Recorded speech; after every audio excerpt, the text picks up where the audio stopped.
You know, in hip-hop, your story is everything. It's your currency, it's your authenticity, your entire legacy. But what happens when someone comes along and says, nah, that's not how it went down? Well, that's what we're talking about today. Two Harlem legends, Dame Dash and Jim Jones, and a version of history so different it's almost unbelievable. Let's get into it.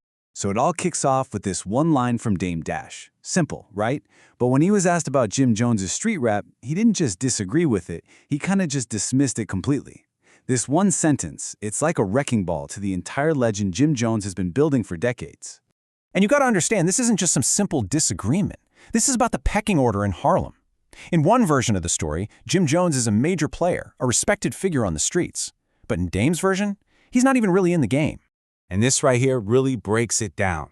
On one side, you have the legend we all know, Jim Jones, the street powerhouse. But on the other side, you've got Dame's memory, just a young kid looking in from the outside, just wanting to be part of the crew.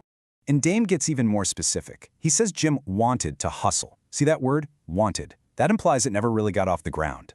Dame flat out says he never hustled with him, and then drops this bomb. He claims Jim's first car was bought with rap money, not street money. I mean, that's a direct shot at his entire persona. But Dame's story, it goes even deeper. It's not just a different memory of what happened. He's basically saying he remembers a different person. He doesn't just question the hustle, he questions the name itself. And this is actually a really clever way to put it. Dame says the Jim Jones that the world knows, that's not who he knew on the streets. Nope, he just knew a kid named Joe. That simple name change is a powerful way to create a huge separation between the legend and the kid he remembers. Okay, so you have to ask, right? If he didn't see him as a hustler, how exactly does he remember him? What's the image that pops into Dame's head when he thinks of this young Joe? And there it is. That's the mental picture Dame paints. It's so specific, and it's the total opposite of a hardened Harlem street figure. A young kid in a clip-on tie. Yeah, that's about as far from a kingpin as you can possibly get. And Dame even adds more details to back this up. He specifically places Joe in the 1199 building, says he was always hanging out at Dave's house, and that everyone just saw him as the little kid in the background.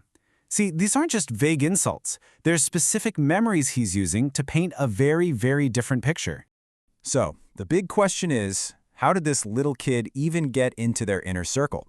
Well, according to Dame, it wasn't about street cred at all. It was, believe it or not, about real estate. The way Dame tells it, Cameron and Fredo started bringing Joe around. Dame was confused, asking them why they were hanging with someone so much younger. And the answer he claims he got was just brutally honest. We're just using him for his apartment. It was just a place for them to go. The real turning point in this whole story comes after Joe's grandmother sadly passed away. This left him with what Dame calls a free crib. And all of a sudden, this young kid's value to the crew wasn't his muscle or his hustle, it was his unsupervised apartment, which became their new spot. So after hearing all that, we're left with two completely different, competing stories. You got the public myth, and then you've got this very private memory. It's basically the man versus the memory. So, which is it? Is Jim Jones the self-made street figure he's known as, or was he just a kid with a convenient, empty apartment that people like to hang out at? For Dame Dash, there's absolutely no question. It's the second one. Now look, you could see all this as Dame just throwing shade. But from his perspective, he's just correcting the record. He's not just telling a different story for kicks. He feels like he's telling the real story of their shared past in Harlem, no matter what came after. This whole situation brings up a much bigger question, one that really gets to the heart of hip-hop itself. In a culture built on who you are and where you're from, what happens when the history's up for debate?